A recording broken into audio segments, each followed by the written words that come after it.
बिस्मिल्लाहिर्रहमानिर्रहीम, अस्सलाम वालेकुम एवरीवन। आज जो हमारा टॉपिक ऑफ डिस्कशन है दैट इज एब्सोल्यूट ज़ीरो।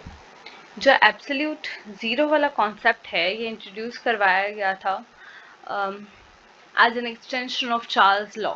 ठीक है, अगर हम चार्ल्स लॉ के सिंपलेस्ट डेफिनेशन देखें तो चार्ल्स लॉ जो है वो एक रिलेशनशिप प्रेजेंट करता है between the volume of a gas, ठीक है, एंड द टेम्परेचर।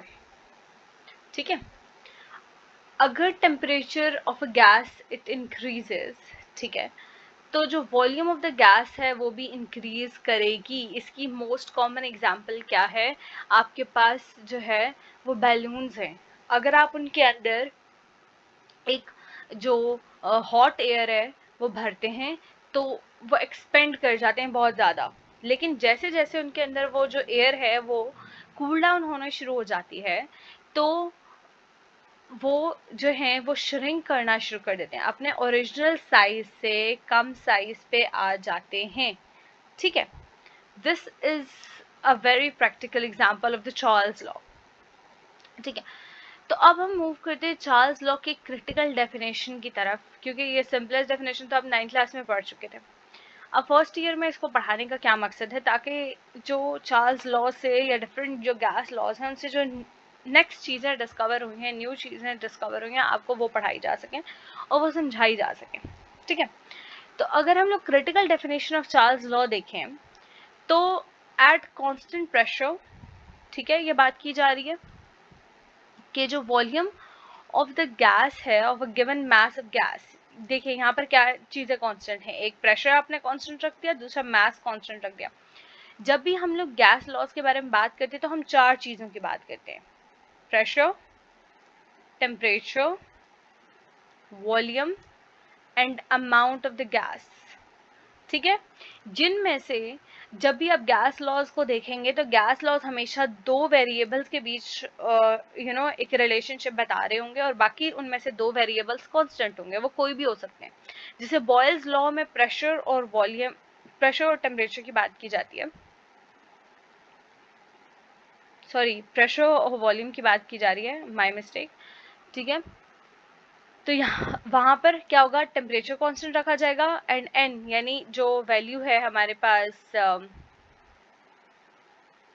ये अमाउंट ऑफ गैस है वो कांस्टेंट रखी जा रही है। But in case of the Charles law जो हमारे पास दो वेरिएबल हैं, वेरिएबल का क्या मतलब होता है, जो कि वेरी कर सकें, ऐसे दो फैक्टर्स। ठीक है, जो वेरिएबल्स है वो हमारे पास वॉल्यूम है और टेम्परेचर है।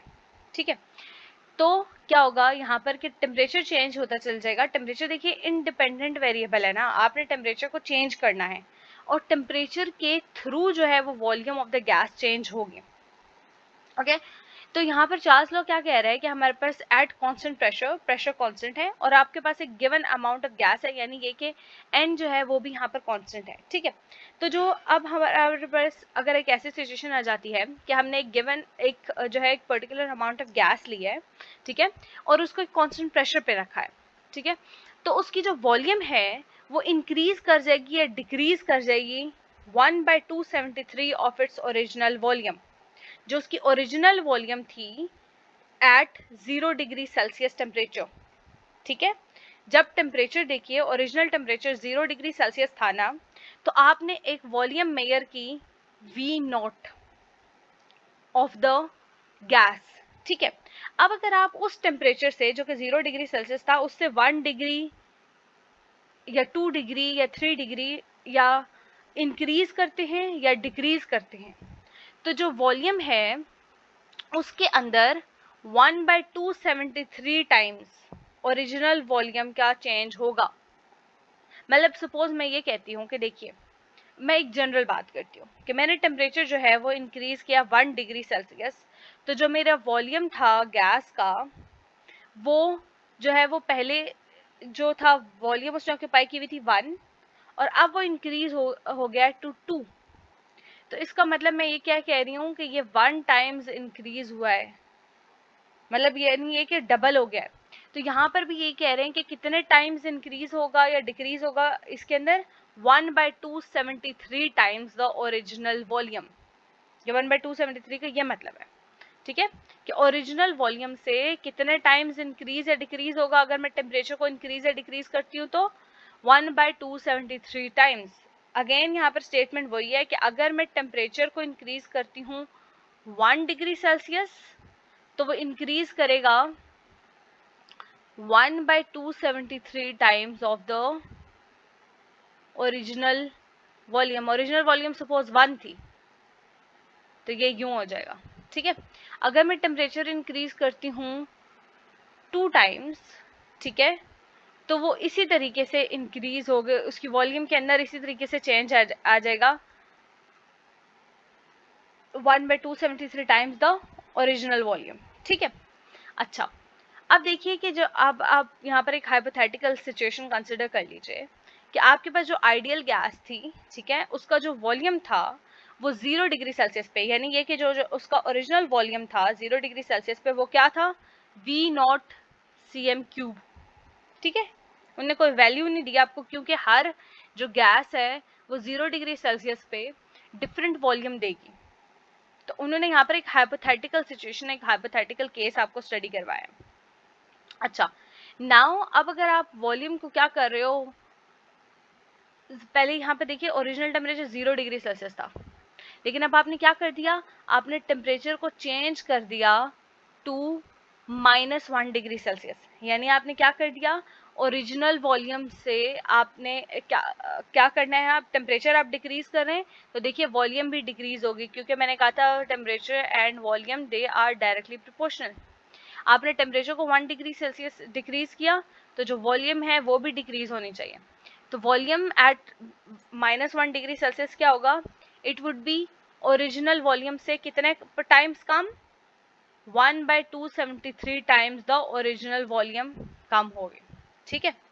अब टेम्परेचर, अब अगर आप टेम्परेचर -1 डिग्री सेल्सियस के बजाय 273 डिग्री सेल्सियस ले लेते हो तो क्या होगा, ओरिजिनल वॉल्यूम से 273 टाइम्स डिवाइडेड बाय 273 टाइम्स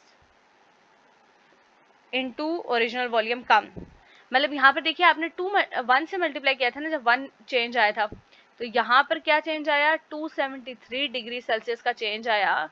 तो V0 की जगह, यहाँ पर 1 की जगह क्या होगा, 273 टाइम्स आ जाएगा, multiply by 1/273 times the original volume, ठीक है। तो ये 273 कट गया और यहाँ पे ये ओरिजिनल वॉल्यूम ये थी। मैं अभी सिर्फ इस टर्मिनोलॉजी की बात कर रही हूँ, इस वाली की, जो V0 माइनस लिखा हुआ है वो उसको नहीं छेड़ी मैं, ठीक है। तो अब ये क्या बच गया, यहाँ पे सिर्फ V0 बच गया।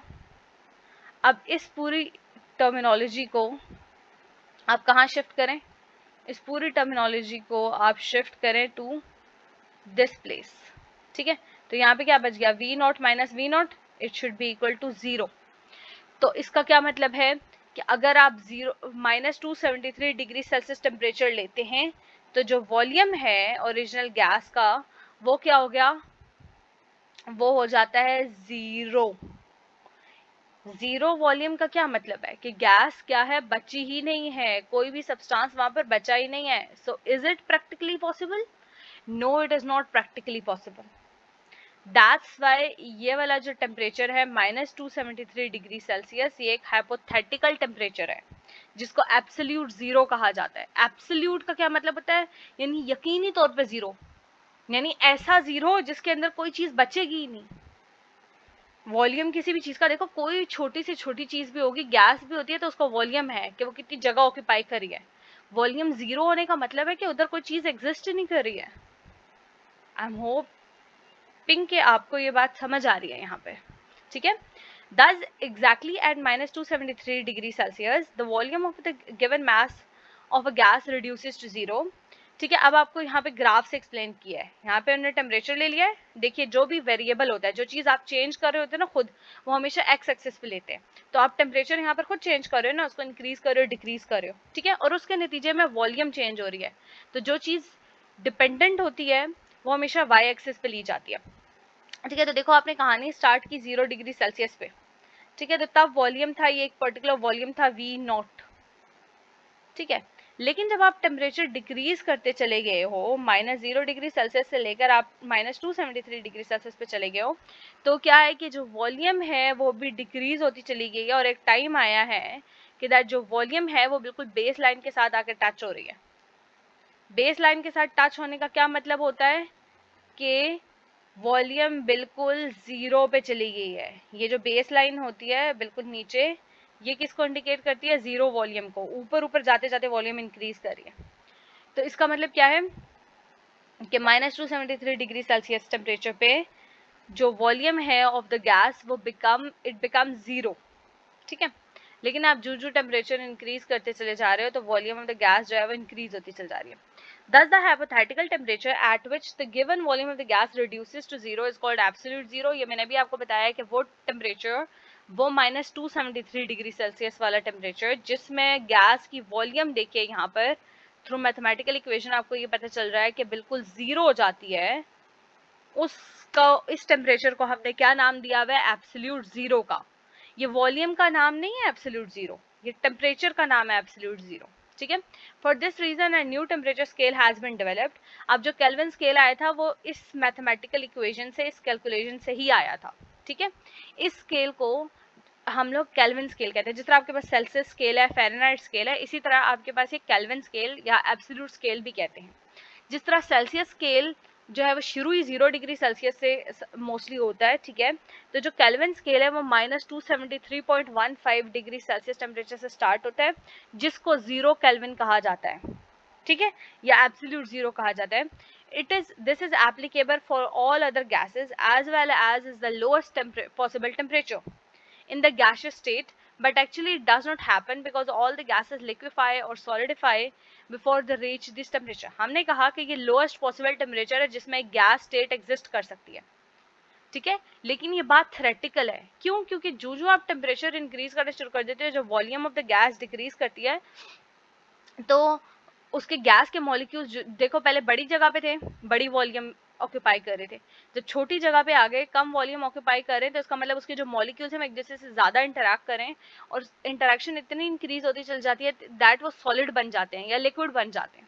ठीक है, तो प्रैक्टिकली इस टेम्परेचर पे कोई गैस एग्जिस्ट कर ही नहीं सकती है, क्योंकि गैस के मॉलिक्यूल्स एक दूसरे से बहुत दूर होते हैं। ठीक है, this temperature is considered as the lowest possible temperature. अभी तक जो लोएस्ट पॉसिबल टेम्परेचर कंसिडर किया जाता है कि पॉसिबल हो सकता है, वो -273 डिग्री सेल्सियस टेम्परेचर है। अगेन देखिए, मैं आपको एक ओवरव्यू दे देती हूँ, होप सो आपको ये समझ आ जाए।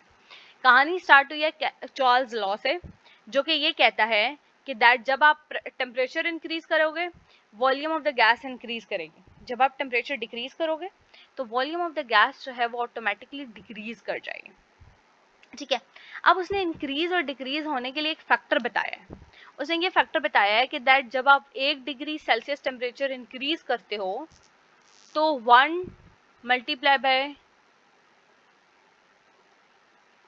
1/273 डिग्री सेल्सियस 1/273 डिग्री फैक्टर जो है वो ओरिजिनल वॉल्यूम से इंक्रीज करता है।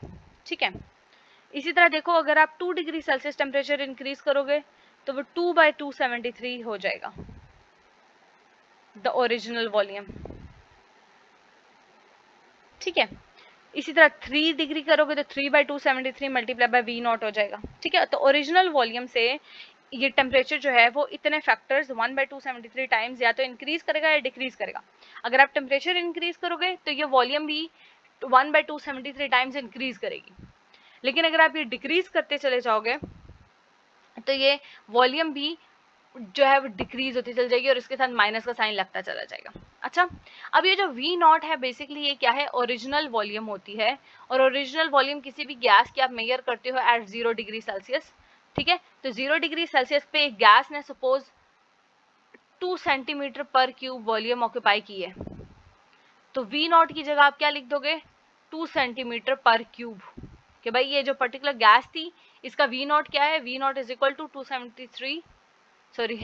2 सेंटीमीटर पर क्यूब। अच्छा, अब हमारे पास आ जाता है, इन्होंने ये आपको एक्सप्लेनेशंस दी हैं कि आप सपोज करो कि आपके पास आपने टेम्परेचर डिक्रीज किया है, -1 डिग्री सेल्सियस टेम्परेचर डिक्रीज किया है, तो जो ओरिजिनल वॉल्यूम है उस वो क्या हो जाएगी? V not -1/273 V not. अब अगर आपने -273 किया है तो यहाँ पे हो जाता V0 -2/273 V0, वही वाला सेम पैटर्न जो यहाँ पे मैंने आपको एक्सप्लेन किया है, ठीक है, जो वो मैंने आपको इंक्रीज के लिए एक्सप्लेन किया है, यहाँ उन्होंने डिक्रीज के केस में लिखा है, ठीक है। अब क्या होगा कि इन्होंने नेक्स्ट स्टेप में डायरेक्टली आपको मतलब वो बीच वाले 2, 3, 4, 5 वाले स्टेप से गुजारे बगैर उन्होंने आपको कहा कि अगर हम टेम्परेचर डिक्रीज कर दें 273 टाइम्स, यानी 273 डिग्री सेल्सियस पर टेम्परेचर ले जाएं, तो वॉल्यूम क्या होगी? Volume would be V not minus 273 divided by 273 minus V not. अच्छा ये क्या होता है? 273 कैंसिल हो जाएगा, ये बचा V not minus V not, ठीक है। तो V not minus V not ये भी एक दूसरे से कैंसिल हो जाते हैं, तो एट द एंड क्या बचता है? 0। यानी ये कि -273 डिग्री सेल्सियस टेम्परेचर पे जो वॉल्यूम ऑफ द गैस बनती है ये क्या कहलाती है? ये होती है 0।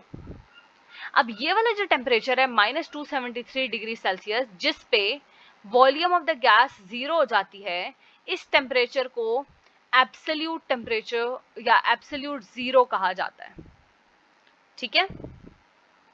और इसी ये जो मेथड था, इसी के थ्रू आपके पास एक नया स्केल आया जिसे केल्विन स्केल कहते हैं। केल्विन स्केल जो होता है वो स्टार्ट ही -273 डिग्री सेल्सियस से होता है, ठीक है। और इसमें जो -273 डिग्री सेल्सियस है, इसका क्या नाम दिया गया है, जो कि एब्सोल्यूट 0 है असल में, वो है 0 केल्विन, ठीक है। अच्छा उसके बाद उन्होंने आपको एक सिंपल एक्सप्लेनेशन ये दी है कि दैट -273 डिग्री सेल्सियस टेम्परेचर पे कोई भी गैस एग्जिस्ट नहीं कर सकती, क्योंकि गैस के मॉलिक्यूल्स का दूर दूर होना ज़रूरी है। लेकिन जो जो आप टेम्परेचर डिक्रीज करते चले जाते हो, तो उसकी वजह से जो volume of the gas decrease करती है, तो जो गैस के मॉलिक्यूल्स होते हैं वो एक दूसरे के इतना पास आना शुरू हो जाते हैं कि that they get converted into a solid और they get converted into a liquid, वो गैस स्टेट में बचते ही नहीं है, ओके। तो यहाँ पर एब्सोल्यूट 0 की ये पूरी की पूरी कहानी थी, जो कि आई होप आपको समझ में आ गई होगी।